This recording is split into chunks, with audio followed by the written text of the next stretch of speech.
I'm not a relationship expert. I'm a yoga teacher, but part of yoga is coming to grips with who we are and how we function in the world, and as importantly, how we can function optimally. And that includes our interaction with other people. Today's session is going to be about how we deal with relationships and, more particularly, communication in relationships.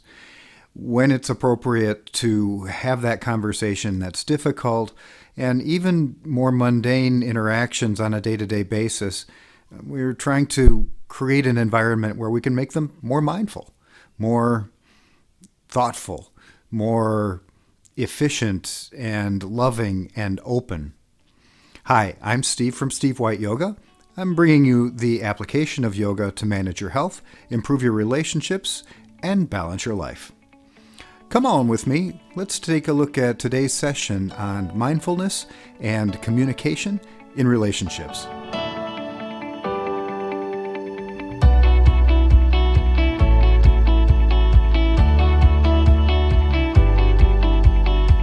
We have, for the past few sessions, been talking about relationships and how they might be affected or impacted from a concentrated practice. And this sort of falls under the category of communication, but communication, with people who are important in your life, and it could be a partner or a husband or wife or children, grandparents, neighbors that you like, anyone with whom you have regular and somewhat important communications in your world. So we'll review real briefly what we talked about last time, or I think the last two times, and then sort of dive into what become, I'm going to say, the more practical aspects of this whole process, where we can really, we can apply things that we've been working with. So I'm going to introduce or reintroduce you to two terms that come from the yoga world. They're both Sanskrit terms, but they have grand application for what we're going to be talking about today. The first one is samskara, and it is a word that's translated as habitual pattern. So this could be a pattern of any sort. In the asana world or in the posture world in yoga, it's a movement pattern or a pattern of holding your body in a certain way or in a certain manner. It's your posture, your physical posture, your uprightedness. These are all part of habitual patterns. And then on a behavioral level, it might be what we laugh at, what we think is funny. Well, those could be two different things, I suppose, but let's just say what we think is funny. It could be what makes us angry, what makes us anxious, what delights us. These are all considered samskara in the yoga understanding of things. And it obviously then would translate well to communication.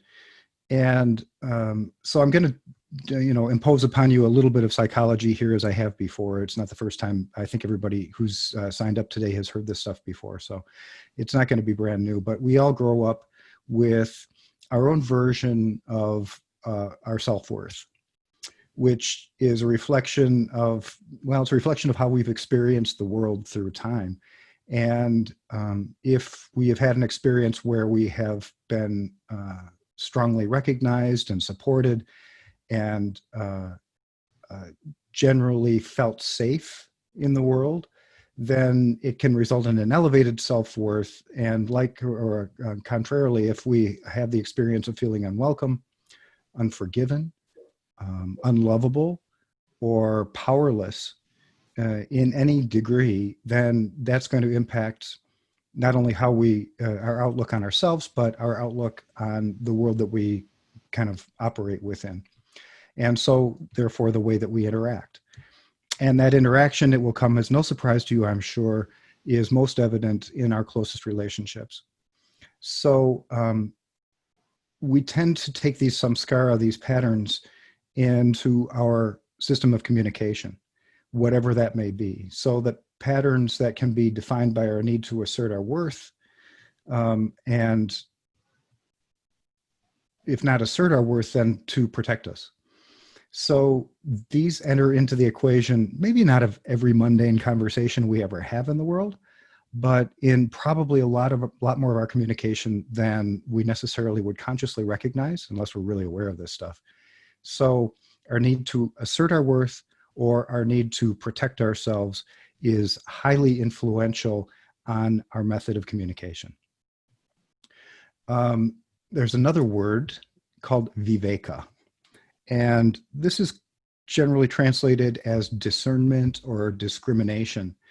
And it's an ability that's developed through these practices to sort of see what's real versus what is bound up in our own version of ourself, in our version of our self-worth.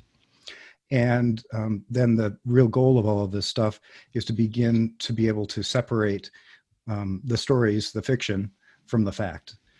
Self-worth as we may have come to believe it versus what is really true, which is all, that we're all very worthy in some respect or respects in our lives, hopefully in most respects.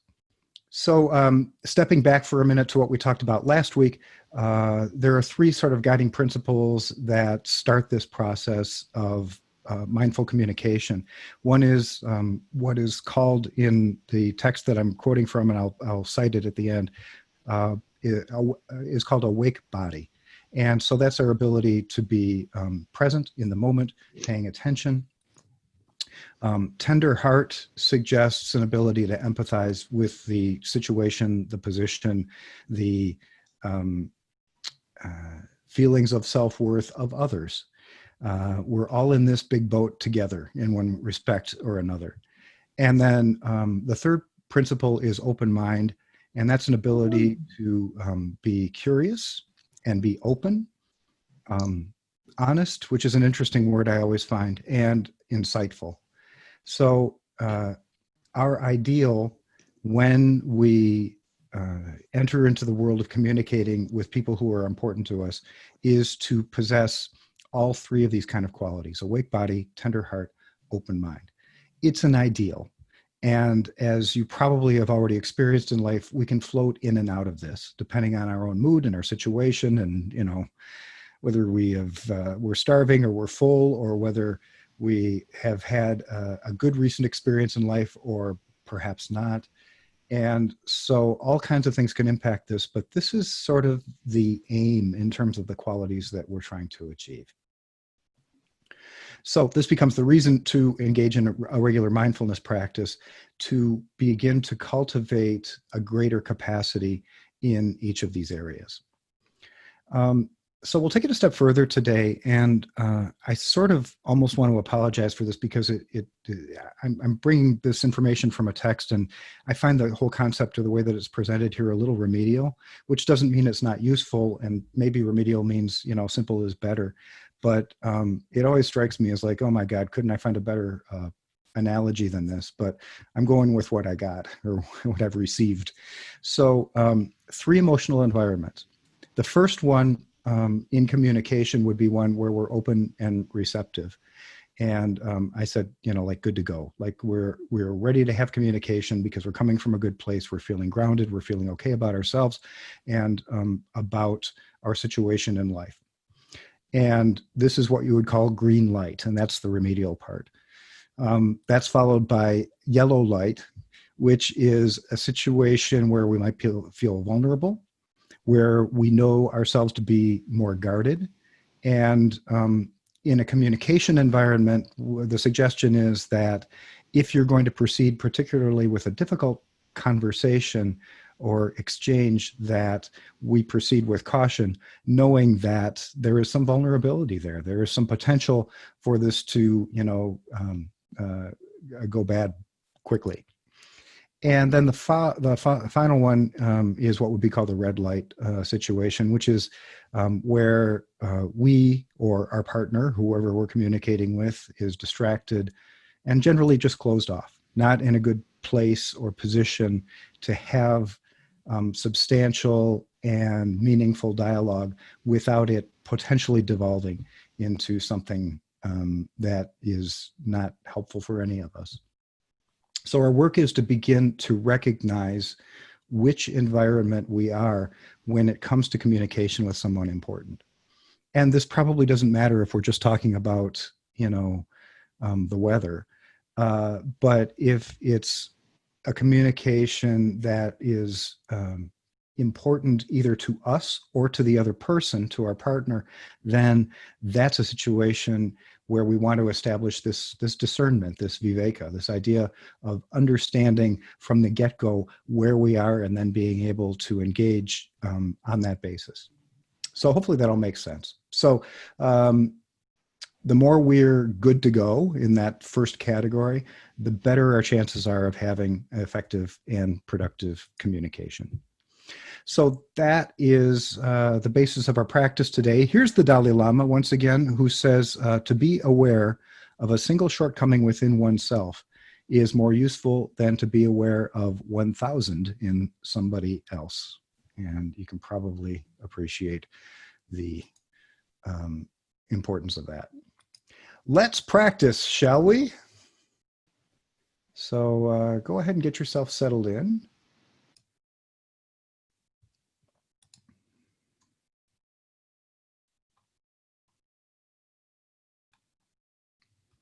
All right. So as you establish your seat, for the moment, we'll have eyes open with the option of closing them in a minute. It's a little more, I've said this before, it's a little bit more distracting for most people to have eyes open, but it's good practice to kind of continue to hone our skills, to do a little bit of meditation with eyes open. So eyes open, but eyes soft. So the idea is that you would find something in front of you on which to rest your gaze, but the gaze is soft. So we're not looking at something with the intent of trying to count threads in the carpet or notice the dust bunny running across the floor or whatever it might be. I'm not suggesting you're a bad housekeeper. I'm just saying they happen. We want a back that is straight but flexible. So feeling the support, what they call sthira in the tradition, the support coming from the spine to keep us upright. But at the same time, maybe you can sense a soft front. So the belly, the chest, the low abdomen, really all the way to the pubic bone, that in the front, from shoulder to pubic bone, we're soft. And then relax your throat, relax your jaw. Allow your breathing to be natural.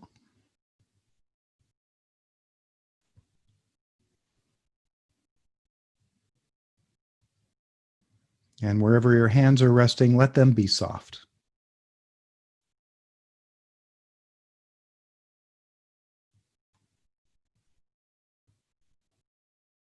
Feel the support of your spine being supported through your foundation. So that might be a chair if you're sitting on a chair, or a cushion, or the floor itself. So in a sense, the earth is mirroring the support of the spine and vice versa.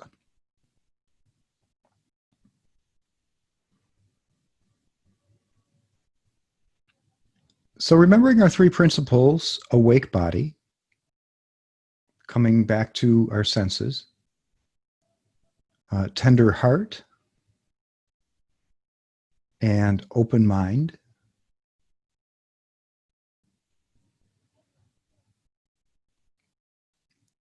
I would ask that you settle into your anchor. So either resting your awareness on your breath, on sound, or perhaps sensation is your choice du jour. Whichever it might be, spend a few moments and gradually allow your anchor to overtake your field of attention as you settle in.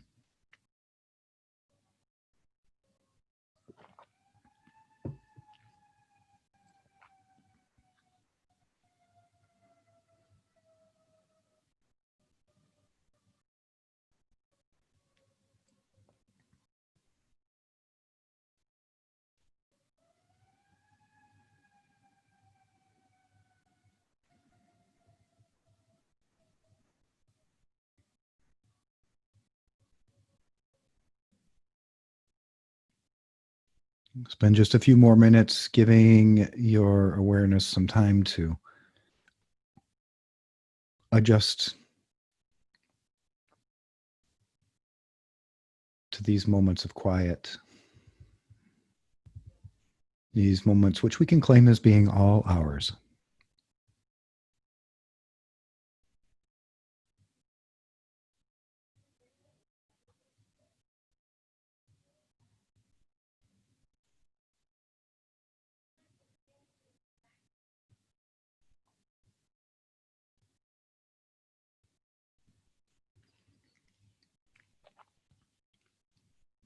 Now, whichever you used for your anchor, would you settle in now on your breath?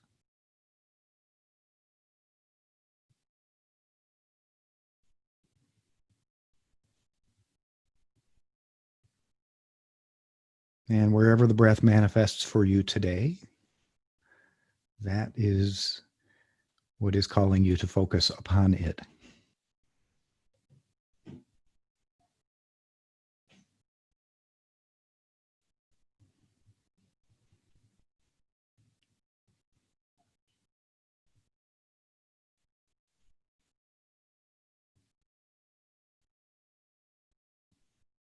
And now we'll begin again into the practice of labeling. So as you notice thoughts entering into your field of attention, would you silently say to yourself, thinking, exhale and release that thought into space?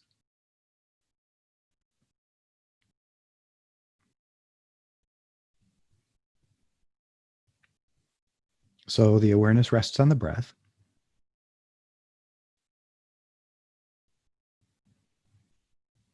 Thoughts might interrupt as they do.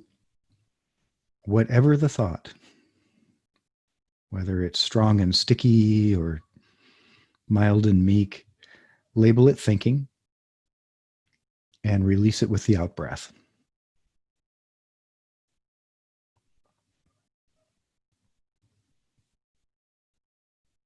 We'll spend a few moments in this process as we train the mind.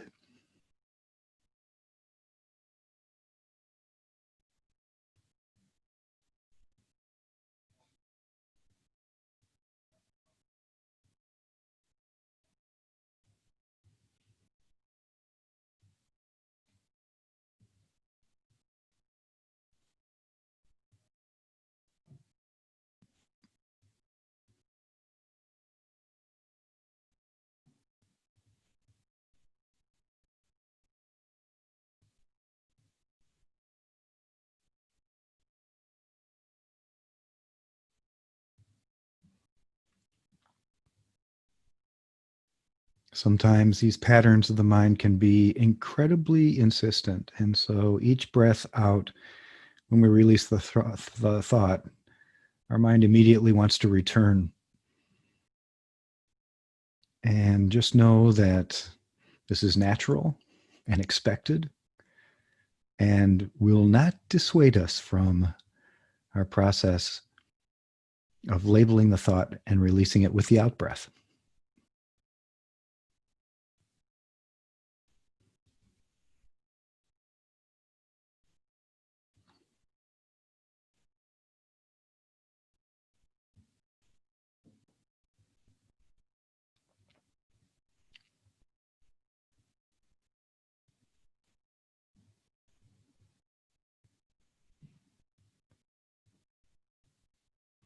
Now, remember that we're building resistance, not resistance, we're building resilience as we engage in the process of recognizing our thoughts, releasing them, coming back to the present moment again and again. We're strengthening our ability to penetrate those samskaras, those fixed patterns. And we're building our power to recognize our storylines for what they are. So as we enter into reactivity in a situation, we can observe them with a fresh sense of discrimination. And we can separate from the reactivity that surrounds those storylines. I'm going to ask you to consider a situation. It might be recent, it might not, it might even be partially made up if nothing comes to mind immediately, but something representative if you don't have something specific. This would be a situation where um, you've been involved in a confrontation. And as always, not a traumatic one, but something where you and your partner, whoever that might be, again, it could be a friend or it could be a work associate, where you were in some way locking horns, where there was reactivity probably on both your parts. It might have manifested in aggression or accusation or defensiveness or maybe even withdrawal. Bring something to mind that might work for our purposes in this practice.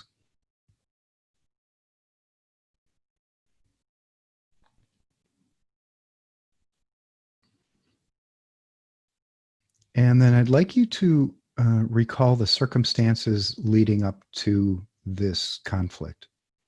So, like, what occurred to cause it? Recall how you felt as you recognized that it was, in fact, a conflict.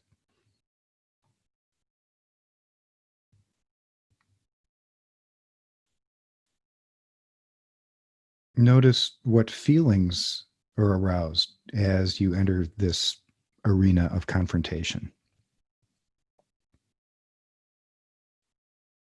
Might have been hurt or angry or helpless, outraged. Maybe a heavy dose of self righteousness, some code of morals or ethics or decency that was violated. Try and recall that sense of how it felt.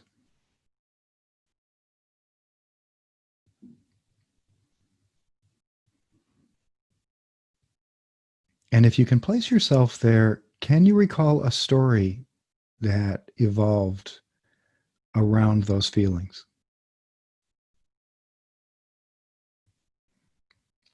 Stories often will involve something like he or she always, or he or she never, or it might be I always, or I never.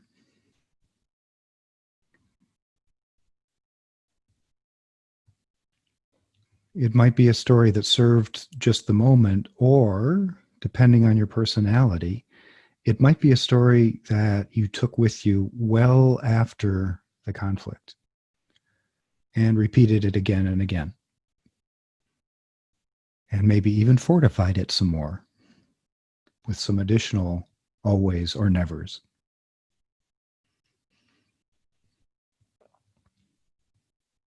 If you have a story, notice the extremes, notice the absolutes.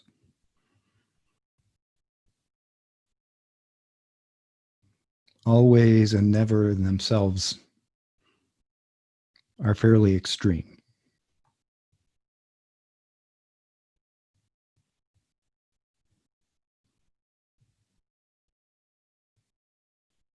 Notice in our story how there is a real almost urgency to find fault. Now, it might be your fault, again, depending on your personality, or it might be all somebody else's fault. But notice how strong that is. The necessity of having fault.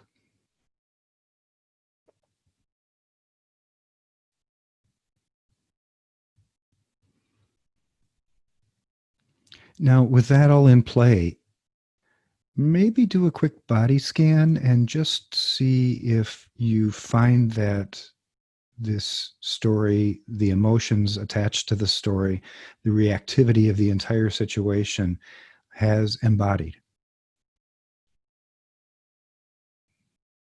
We usually point out hands and feet, your heart, your chest, belly, forehead, jaw, throat, shoulders. If you can sense tension anywhere in your body, maybe take a few deep breaths and follow the energy of the breath in to inhabit the tension and then out again as it recedes.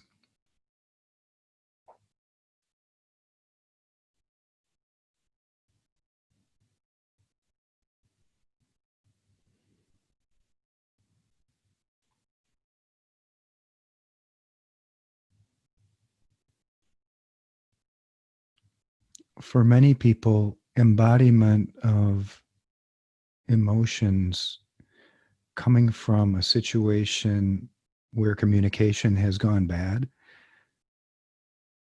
can last more than moments, more than days, sometimes lifetimes. You might notice if the tension that you're experiencing, assuming you've found some, is old tension, tension that's been there for a while.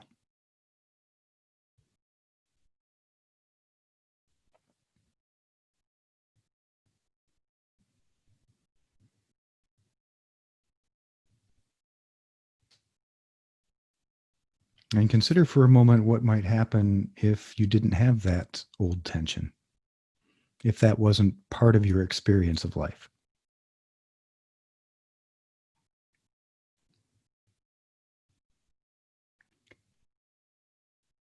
Consider for a moment what might have changed in this situation had you had the foresight or the presence to discern, to discriminate, to evaluate your encounter, and to appreciate that it was not a green light situation.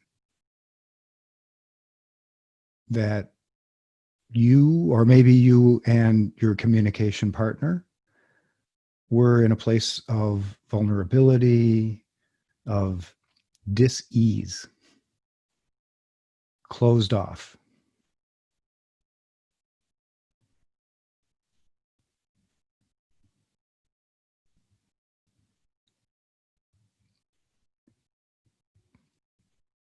Consider what might have been possible had you been able to make this discernment and press pause, to know that it was a red light or a yellow light situation, and to have the presence and the discernment to recognize your own pattern of reactivity before it began to infect the situation.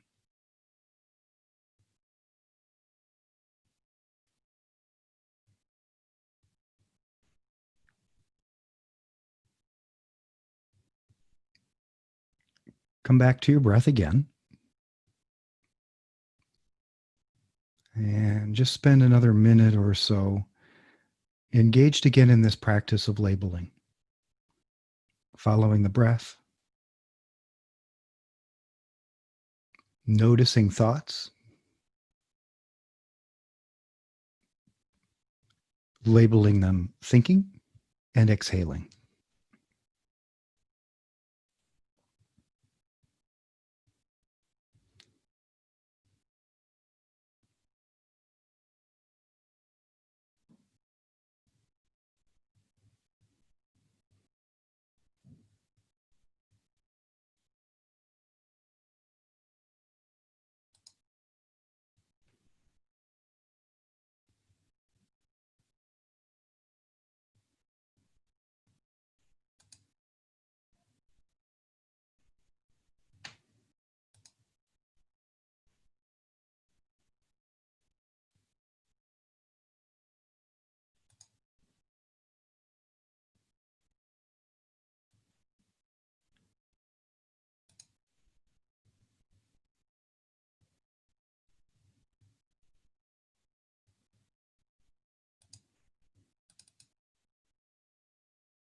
And then relax your effort.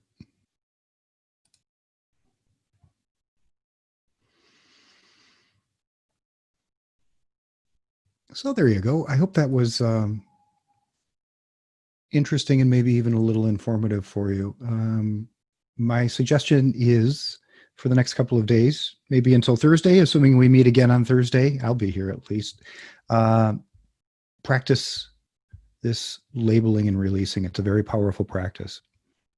It can be a little monotonous and sometimes, um, just absolutely seeming impossible. But spend your 10 minutes if you are not used to this kind of practice, especially, and just work with it. It does have an ability to build a powerful resilience done over a period of time. The book that I'm drawing from largely was presented to me as part of a training, but it's a book by Susan Gillis Chapman called The 5 Keys to Mindful Communication, just in case you're interested. I hope you found some value in today's session and that this is something that you can take to the cushion with you and, more importantly, into your life, into your relationships. If you enjoyed it, please hit the like button below and be sure to subscribe for more great videos on mindfulness, yoga, and other aspects of yoga beyond the mat. Until next time, keep on breathing.